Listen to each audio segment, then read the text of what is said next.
Have you ever wondered what a curl bar is used for?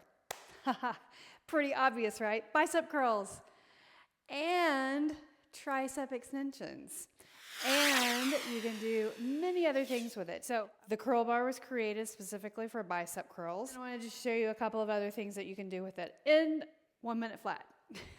Curl bar is made with curves so that your grip changes the angle of just slightly of your arms. So it protects your wrists and your elbows from becoming strained.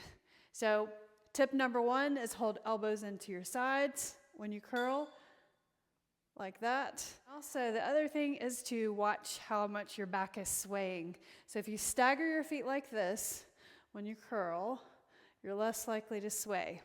So let's do the wall test. The wall test shows you whether or not your bar is too heavy or not, because if your back is flat on the wall, you can't sway and use momentum getting the bar up to your chest.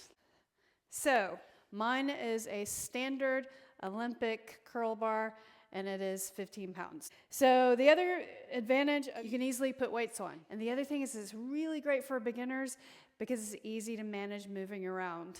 And also learning how to do a bench press, a bicep curl, a tricep extension, or position your palms forward when you bring the bar up, and then you're able to easily put that bar up on your shoulders and do a front squat, just like that, right? So there you have it, a great piece of equipment for your gym on a budget.